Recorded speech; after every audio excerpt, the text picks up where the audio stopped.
Hey everyone, it's Schmuckles. Today we're going to talk about which license is most likely the next license for Dead by Daylight. Now, of course, based on the anniversary roadmap that was given out, we know that the next license chapter is going to be Castlevania. So Castlevania is the next license that's coming into Dead by Daylight. This video is going to explore the possibilities for the licensed March paragraph. Make sure to like this video and subscribe to this channel if you want to see more content like this. I'm also live on Twitch right now streaming Dead by Daylight, link for that in the description below. When making an educated guess to rank which license is most likely for the March killer paragraph, I've divided the licenses into three separate tiers. We have the C tier, which is the wildcard tier. These are licenses where there's not a lot of information out about them and it's largely unknown if it could be the next license. We have the B tier, which are licenses that seem like it actually could be possible that it's the March license. And we have the A tier, which is reserved for the frontrunner possibilities. In our wildcard tier, there's a lot of video game possibilities that fit in this category. Necromorph from Dead Space, Big Daddy from Bioshock. In my opinion, even the monster from the Quarry falls into this wildcard tier too, because Supermassive Games is now working with Dead by Daylight on the casting of Frank Stone. A Wendigo from Until Dawn seems like a wildcard possibility too. Although when people thought the unknown was going to be an original Wendigo, Behavior said that we'd actually never go that route because it would be disrespectful to indigenous culture. Supermassive Games did help develop that game, but I think Sony actually owns that property too. Anyways, I also think Candyman fits in this tier too. We've talked about it time and time again. Candyman would actually make sense for a licensed paragraph, though this is just one of the licenses that it seems like it's pretty hard to obtain. Also, the Terminator franchise has been open to licensing their content into third-party games too. On June 25th of this year, it was announced that Mortal Kombat 1 is adding one of cinema's greatest villains to its roster. Mortal Kombat content creator Interloco discovered solid proof that the T-1000, the shape-shifting robot assassin played exquisitely by actor Robert Patrick in 1991's Terminator Judgment 2, will be joining the game's roster. I thought that this was notable and worth mentioning, like a Terminator license paragraph could be on the cards for this, but still, in my opinion, a wildcard possibility. Moving to our B tier, we have some interesting killers that actually seem like they could be possible. We're going to start with Pennywise as a possibility. We talked about how Bill Skarsgård is reprising his role as Pennywise in the Warner Bros. Spin-off show, leading us to kind of believe it's possible that there's going to be a new version of Pennywise that's licensable into video games that Warner Bros. Owns, because Stephen King has actually gotten the rights back to the original property. The reason I'm having Pennywise as a possibility is because it's actually been rumored that Pennywise is going to be joining multiverses in the near future. This was actually news to me, but on April 5th, 2021, Pennywise joined Space Jam 2: A New Legacy. This was a Warner Bros. Developed basketball game, so people are thinking it's possible that Pennywise could be joining the new multiverses game. In the trailer, Velma said, "Oh no, an evil clown. I've never seen this before." Velma, look out! It's... Wanna see a magic trick? Oh no, an evil clown. Never seen one of those before.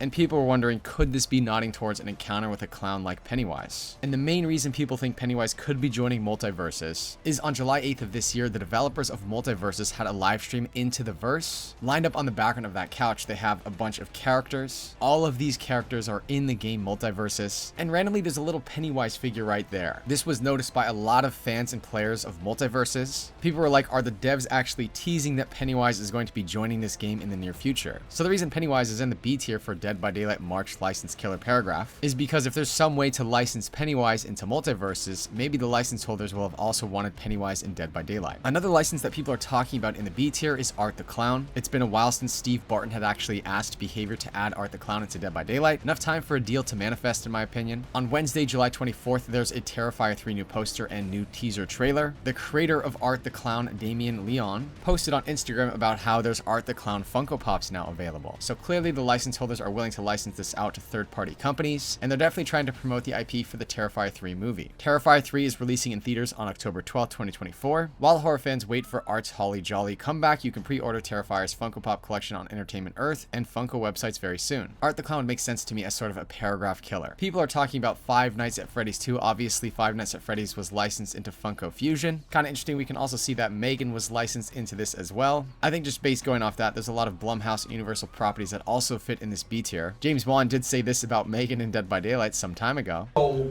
when you look at Megan, I gotta ask you this. PlayStation VR 2 is coming out soon. Have y'all thought about doing a VR version of Megan so that a lot of gamers can experience what we saw in the movie but through a gaming lens? Oh, that's cool. Ah! This is the gamer Yeah. over here. You're asking the right that's person. cool. I'd love to see her maybe in Dead by Daylight. That could be awesome to to see a little Megan running around. Like, That would be sick, yes. Alright, fine. Alright, so good. We got that. That's a yes. You know what I'm saying? Yes, That's a yeah. yes. So down. But anyways, going back to Five Nights at Freddy's, Scott Games actually created a Twitter account that's the official news source for Five Nights at Freddy's news. And on June 19th of this year, Scott Cawthon posted this. As promised, here is the planned August lineup. And obviously this is for the 10-year anniversary for Five Nights at Freddy's. There's a lot of things on the agenda for early August for Five Nights at Freddy's. But this is what caught people's eye. On August 6th, there is a collab announcement. Now, people are wondering, could this somehow be Dead by Daylight? There's no question that Dead by Daylight and Fortnite are the two biggest possible collaborations for the FNAF franchise. And the reason I can't put Springtrap into the A tier is because actually outlined for Fortnite's update details for Chapter 5 Season 3, we can see that there is an update for Fortnite on August 6th. So people are leaning a little bit more towards Fortnite for the possible collaboration announcement. The main reason it's turning heads over in the Dead by Daylight community is because at the end of the Castlevania trailer, this is from the anniversary when Dead by Daylight actually officially announced Castlevania's collaboration with Dead by Daylight. It says learn more on August 6th. So people are thinking that the PTB for Castlevania is going to be on August 6th. They've been doing live streams for the new chapters for the last couple of chapters. So people are wondering if there's going to be a Castlevania live stream on August 6th. Could there be a surprise announcement for FNAF and Dead by Daylight? The dates line up for a Dead by Daylight dev live stream the same day that Scott is saying there's going to be a collaboration announcement. But where this theory sort of falls short for me is actually that this is 2 chapters away, not the next chapter. So it'd be kind of funky for Behavior to announce during the August chapter's PTB what the license is going to be all the way in March. Simply because the dates seem to line up isn't enough for me, so that's kind of why it's a B tier. But nonetheless, I thought it was worth bringing up. Another property that makes sense as a possibility for our B tier, and in my opinion could work really well as a licensed paragraph, is Slenderman. In my last licensing video, I actually talked about this screenshot right here, where Blue Oz Studios apparently admitted that they had reached out to Behavior about licensing Slenderman into the game. Well, since I actually posted this video, it's sort of been debunked as a fake screenshot. Someone reached out to Blue Oz Studios and said legends, and Blue Oz Studios says this is a fake photo. So Blue Oz Studios responding to Slenderman for Dead by Daylight in this way kind of wrote it off as a possibility in my head. Because if the screenshot is real, I was like, there's no way if Slenderman is lined up for an upcoming release that Blue Oz Studios would actually say this. But since the photo is fake, it does seem like it now is possible that Slenderman is that license. Moving on to the A tier, these are frontrunner possibilities for the license. There's actually only 2 licenses in this tier, and sitting at number 2 is Jason Voorhees. Jason Universe Horror Inc. brings exclusive Friday the 13th merch to Comic-Con 2024, a taste of big things to come for the resurgent Friday the 13th franchise. And this was posted on July 23rd. For decades, Jason shocked and thrilled audiences who kept coming back for more. We're excited to work with Victor Miller and Mark Toberoff on new projects we'll announce in the coming months, said Robert Barsamian, president of Horror Inc. in a statement provided to IGN. Also published on July 23rd, the newly launched Jason Universe slashes into San Diego Comic-Con this week. What does that mean, you ask? We are told at the time, new Friday the 13th activations will span a wide range of platforms from entertainment, games, immersive experiences, merchandise, and more to be announced throughout 2024. Horror Inc. said in a statement, we can't wait to introduce new Jason Universe activations to these amazing fans. Jason as a paragraph is definitely one of the frontrunners. The theory that Jason is the March licensed paragraph without the map Camp Crystal Lake does make sense with the argument that Camp Crystal Lake is under the umbrella of different license holders. But last year, when they announced that there's 2 big licenses coming to the game, and those licenses turned out to be Chucky and Xenomorph, listen to how the devs revealed this information. The next 2 killers that will follow after that are going to be licensed, and I would say licensed with a big L if I can. Really iconic additions to the game. Extremely excited to be able to talk a little bit more about that. Unfortunately, a little too early today to be able to do that. We've started to play with them a little bit internally and seeing how the characters are going to shape up, and it's pretty exciting to actually have those additions to the game. Yes. So more to come later this year. They really hyped up those licenses in the anniversary stream, and Jason is certainly a much bigger license than either one of those licenses. But notice how much they actually hyped up the license in the anniversary stream. And listen to how the devs mentioned the March license killer in this past anniversary stream. Finish off 2024 with an original Killer and Survivor chapter, and we'll finish off the Year 9 roadmap with a licensed Killer only chapter, followed by an original Survivor only. It's a lot of stuff coming up.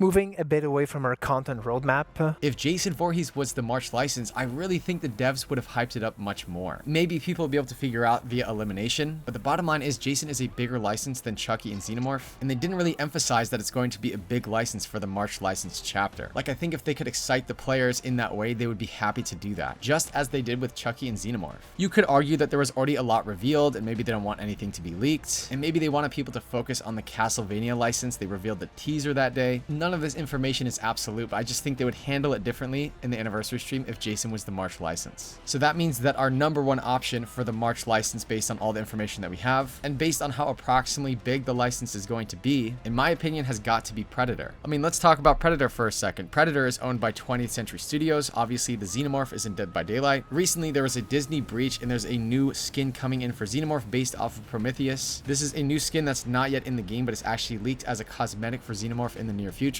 There's also a leaked new survivor from the new Alien movie coming in as a skin on Ellen Ripley. This was a leaked banner that came out earlier this month. People are even saying there's going to be a likeness for Rain Cardine, the legendary skin that's going to be coming in for Ellen Ripley. There's just been so many images on this leaked, and the bigger picture here is telling me that Disney and 20th Century Studios likes working with Behavior Interactive. The Xenomorph chapter was released a long time ago, and they're still willing to license in new skins. These are the same license holders that own Predator. So it's not a situation like the New Line Cinema and Freddy Krueger DLC. Freddy Krueger has no skins. Obviously, there's not a lot of possibilities for Freddy. There's no blighted skin on Freddy Krueger. There's not a variety of skins for the chapter. It has not seen any new content since the release of the DLC, which has led people to believe that New Line Cinema, for whatever reason, did not really like working with Behavior Interactive necessarily, and maybe there would not ever be any New Line Cinema content coming into Dead by Daylight. Well, the Alien license holders in 20th Century Studio has a different licensing track record with Behavior. Like, solely based off of these leaks, we can tell they're willing to bring in new skins for that property. So it really makes me think that Predator is hitting the mark in all the right places for this chapter. How things were handled at the anniversary stream, it wasn't super hyped. Predator is a big license, but not bigger than some of the other licenses we've seen brought into this game, and the license holders are clearly willing to bring in more content for the Alien chapter. So to me, simply put, I think Predator is most likely the March killer paragraph. These are rumors, theories, and interpretations of true things out there, so I could be wrong about this tier list. I think anything on the tier list is actually possible, maybe not Until Dawn, but just based on all the information that's public, this is what seems most likely to me. Let me know what you think about all this in the comment section below. If you had to rank your top 5 licenses, what you think is most likely for the March killer paragraph, which licenses would you put and why? Is there any information out there that I missed? Let me know all that in the comment section below. Make sure to like this video and subscribe to this channel if you want to see more videos like this. And reminder, I'm also live on Twitch right now streaming Dead by Daylight. Link for that in the description below. That does it for this video.